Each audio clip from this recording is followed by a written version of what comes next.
Welcome back on वीके2 competition classes.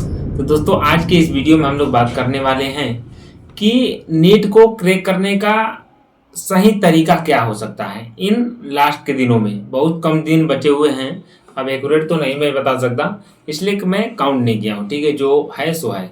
लेकिन हाँ, मैं स्ट्रेटजी आपको एकदम ऑथेंटिक बताऊंगा। अगर इस चीज़ को आप अभी से फॉलो कर लिए तो मैं गारंटी दे सकता हूँ कि आप 101% सिलेक्ट हो जाओगे फॉर गवर्नमेंट एमबीबीएस कॉलेज। तो दोस्तों चलिए वीडियो में आगे बढ़ते हैं और जानने का प्रयास करते हैं, ठीक है, कि अब से क्या करना है नीट के एग्जाम तक। तो दोस्तों सबसे पहले मैं आपको बता दूं कि इस वीडियो को कम टाइम में मैं समेटने का प्रयास करूंगा, इसलिए कि मेरे को पता है कि लास्ट का टाइम बहुत क्रूशियल होता है। तो जहाँ तक तो दोस्तों आशा है कि मैं कम टाइम में इस वीडियो को समेट लूंगा और आप इस वीडियो को लास्ट तक देखना जरूर, इसलिए कि 101% आपको मैं बता रहा हूँ ना, इस वीडियो से फायदा होना है तो होना है आपको, ठीक है, यदि आप नीट के स्टूडेंट हैं तो। ठीक है दोस्तों, तो दोस्तों सबसे पहले मैं पॉइंट पे आता हूँ और आपको बताता हूँ। तो दोस्तों सबसे पहले ये तीनों सब्जेक्ट में यानी कि फिजिक्स, केमिस्ट्री, बायो, तीनों सब्जेक्ट में आप क्या करेंगे, चैप्टर को डिसाइड करेंगे। एक A4 साइज पेपर लो और उसमें चैप्टर डिवाइड करो, ठीक है। डिवाइड करने का मतलब सिलेक्ट करना है, चूज करना है, ठीक है, कि बायो में टॉप 5 चैप्टर बायो से लो, 5 चैप्टर फिजिक्स से लो और 5 चैप्टर केमिस्ट्री से लो, ठीक है। और वो 5 चैप्टर कैसा होना चाहिए, जो कि हार्ड है, जो कि आपको हार्ड लगता है, या जिस चैप्टर की आप प्रॉपर तैयारी नहीं किए हैं, ठीक है, और उसका हाई वेटेज भी हो, ठीक है दोस्तों। तो तीनों में से 5-5 चैप्टर निकाल लो। ऐसे तो नहीं है कि 101% आप तैयारी कर चुके होगे। उन 5 चैप्टर को आप क्या करना है, आपको उन 5 चैप्टर के लिए स्पेशल रोज 1-1 घंटा निकालना है, यानी कि तीनों सब्जेक्ट में 1-1 घंटा दोगे तो 3 घंटा। किस लिए, उस चैप्टर को पढ़ने रिवाइज करने के लिए, उसका क्वेश्चन प्रैक्टिस करने के लिए और उस चैप्टर से रिलेटेड वन शॉट देखने के लिए। कोई भी चैप्टर अगर आप रेडी नहीं किए हो तो पहले बायो का तो मैक्सिमम आप एनसीईआरटी का रीडिंग लगाओ, थारो, और एनसीईआरटी बेस्ड क्वेश्चन करो, पीवाईक्यू करो, लास्ट 5 साल का आपका काम खत्म। आपको उसी को बार बार रिवीजन करना है।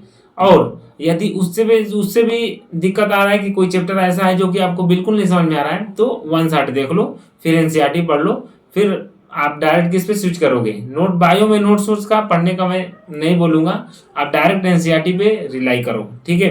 कुछ एक्स्ट्रा पॉइंट नोट करना है तो एनसीईआरटी के ऊपर नीचे थोड़ा बहुत स्पेस होता है, वहीं लिख लो, बीच में कहीं स्पेस है वहीं लिख लो। ज़्यादा आपने जो है कि मटेरियल को बढ़ाना नहीं है, इसलिए कि मटेरियल देख के खुद अंदर से क्या आता है, फ्रस्ट्रेशन आता है। आपको लगता है कि मैं इतना इतना कंटेंट पढ़ रहा हूँ, बिल्कुल नहीं। आप समेटिए, लास्ट समय में जितना चीज़ समेट के कम कर लीजिए और उसी को बार बार पढ़ना है, ठीक है। तो सबसे पहला क्या काम करना है, तीनों में से तीनों सब्जेक्ट से 5-5 चैप्टर सिलेक्ट करना है, जो कि आपको टफ लगता है या आपका वो चैप्टर रेडी नहीं है। और उन तीनों चैप्टर के लिए डेली स्पेशल 1-1 घंटा निकालना है, उसका क्वेश्चन प्रैक्टिस करना है। फिजिक्स का मान लो 1 घंटा फिजिक्स का निकाले, उसका क्वेश्चन प्रैक्टिस करो, फिर नोट्स पढ़ो। उल्टा काम करो, पहले क्वेश्चन पे ज्यादा फोकस करना है, ठीक है, इसलिए कि एग्जाम में फाइनली क्वेश्चन ही आना है, ठीक है। क्वेश्चन प्रैक्टिस करो कुछ जिस चैप्टर में दिक्कत है, फिर नोट्स पढ़ो और फिर एनसीईआरटी पढ़ो, ठीक है दोस्तों। और फिर पीवाईक्यू लास्ट में लगा लो। कोई दिक्कत आ रहा है तो डायरेक्ट उसका क्या बोलते हैं, उस टॉपिक को, केवल उस टॉपिक को, पूरा चैप्टर मत बैठ जाना फिजिक्स में लेके, ठीक है, बोर होगा और रेडी भी नहीं होगा। उस टॉपिक को डालो यूट्यूब पे, अपना फटाक से देखा, कॉन्सेप्ट बिल्डअप किया, नोट्स करना है तो उसी में नोट कर लो अपने शॉर्ट नोट्स में और आगे बढ़ गया, ठीक है। ऐसे करना है, ऐसे फिजिक्स में कर लिए, बायो में भी कर लो ऐसे, और केमिस्ट्री में भी कर लो। उन लास्ट एग्जाम तक इन 15 चैप्टर को ना आप एग्जाम के 2 दिन पहले तक यही 3-3 घंटा रोज देते चलना है। और 3 घंटा तो ये हो गया, और 3 घंटा निकालो कि आप मॉक टेस्ट दो। डेली एक मॉक टेस्ट अटेम्प्ट करना, आपकी तैयारी किसी भी लेवल पे हो, अभी से मॉक टेस्ट देना स्टार्ट कर दो। तैयारी कितना हो कर लो, 100% किसी का भी नहीं होता है, टॉपर्स का भी नहीं होता है दोस्तों, ठीक है। तो मॉक लगाना स्टार्ट कर दो, रोज नहीं तो 2-3 दिन पे। अगर रोज लगा सकते हो तो वेल एंड गुड, अगर रोज नहीं लगाते होते हो तो 1 दिन अल्टरनेट करके लगाओ या 2 दिन अल्टरनेट करके लगाओ, लेकिन मॉक अटेम्प्ट करना है। वो भी कैसे, विथ टाइमर। ठीक है दोस्तों, और मॉक अटेम्प्ट करने के बाद अपने उस मॉक को एनालाइज भी करो कि किस टॉपिक में हमारे क्वेश्चन गलती हो रहे हैं, किस टॉपिक से क्वेश्चन सही हो रहे हैं। अगर जिस टॉपिक से आपका क्वेश्चन मॉक में बार बार गलती हो रहा है, उस टॉपिक को उसी समय अपना रिवीजन अच्छा से कर लो, उस पर क्वेश्चन प्रैक्टिस कर लो, हो जाएगा करेक्शन। ठीक है, और कभी देखना जो पेपर में आप क्वेश्चन गलती करते हो बार बार, उसी से रिलेटेड पेपर में क्वेश्चन, फाइनल पेपर में आपका क्वेश्चन आता है, अब मिल जाता है। ठीक है, मैंने जहाँ तक रियलाइज किया है। ठीक है दोस्तों, ये आइडिया हो गया। और दोस्तों ये तो मैं आपको बता ही दिया कि टाइमर के साथ सब कुछ करना है, लेकिन अगर आप मॉक नहीं लगा रहे, मान लीजिए रैंडम क्वेश्चन भी आप प्रैक्टिस करने जा रहे हैं ना, तो उसको भी टाइमर के साथ प्रैक्टिस करिए। ठीक है, या 50 क्वेश्चन बायो का, 50 क्वेश्चन फिजिक्स का और 50 क्वेश्चन केमिस्ट्री का मान लीजिए एक साथ निकाल लिए, और ठीक है, और उसके बाद टाइमर लगा लो। ठीक है, कि 50 क्वेश्चन है तो हमको कितने मिनट में इसको फिनिश करना है। ठीक है, उससे क्या होगा कि आप टाइम के साथ आप अपने आप को सरवाइव करा लोगे, या कह लीजिए कि अपने आप को ढाल लोगे, और एग्जाम में आपको पता है कि टाइम के अंदर ही जो करोगे वही आपका है। बाकी आप कितना भी आपके पास ज्ञान है उसका क्या मतलब है भाई, जब पेपर में उस ज्ञान का यूज नहीं कर पाओगे। कहने का सेंस है कि दोस्तों टाइम के हिसाब से, यानी कि टाइमर लगा के ही क्वेश्चन भी प्रैक्टिस करना है, मॉक भी लगाना है, और थियरी भी रिवीजन कर रहे हो ना, तो ऐसा नहीं कि एक चैप्टर ले लिया दिन भर पढ़ते जा रहा, बिल्कुल नहीं, ऐसा नहीं करना है। रिवीजन भी करने जा रहे हो तो भाई निकालो आधा घंटा एक चैप्टर के लिए, फिजिक्स पढ़ो आधा घंटा। हाँ, टाइम फिक्स, टाइमर के साथ रिवीजन, क्वेश्चन प्रैक्टिस, मॉक, हर चीज टाइमर के हिसाब से दो। उससे क्या होगा, आपको आइडिया होगा कि कितना मिनट में कितना क्वेश्चन हम कर पा रहे हैं, कितना मिनट में कितना चैप्टर हम रिवीजन कर सकते हैं। ये सब जब आइडिया आपको अंदर होगा ना, तो आपको रियल फीलिंग होगा कि हम इतना क्वेश्चन मेन फाइनल एग्जाम में किस हिसाब से करेंगे। ऑटोमेटिक अपने अंदर से कॉन्फिडेंस आने लगता है। तो टाइम का बहुत ही ध्यान देना है। और दोस्तों लास्ट टाइम में मैं आपको बताऊं, बहुत लोग कहते हैं कि रिवीजन करो दबा के, बिल्कुल नहीं। आप रिवीजन भी करोगे, अगर मान लो कि 30% रिवीजन कर रहे हो तो 70% क्वेश्चन प्रैक्टिस करना है।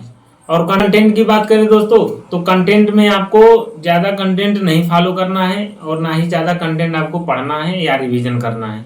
आपको एक फिक्स मटेरियल को चूज करना है या डिसाइड करना है, और उसी कंटेंट को आपको बार बार पढ़ना है, बार बार सॉल्व करना है, बार बार रिवाइज करना है, तभी जाके आपको क्या होगा, नंबर इम्प्रूव होगा। ठीक है दोस्तों, ये प्रिंटर नहीं है मशीन, ये जो है कि प्रिंटर नहीं है दिमाग। ठीक है, ये स्कैन करता है, प्रिंट नहीं करता। ठीक है दोस्तों, तो इसको स्कैनिंग मोड में लाओ, यानी कि अपने नज़र से बार बार स्कैन करते जाओ, कंटेंट को याद करता जाएगा, ऐसा नहीं है। लेकिन हाँ, जब ज़्यादा कंटेंट को स्कैन करोगे तो ये मिसिंग भी करेगा, यानी कि एरर भी करेगा। कहने का सेंस है कि दोस्तों आपको 50 मोटी मोटी बुकें नहीं पढ़ना है, आपको कम कंटेंट में ज़्यादा रिवीजन करना है। यानी कि कहने का मतलब है कंटेंट को आप मिनिमाइज कर लो और रिवीजन को मैक्सिमाइज कर दो।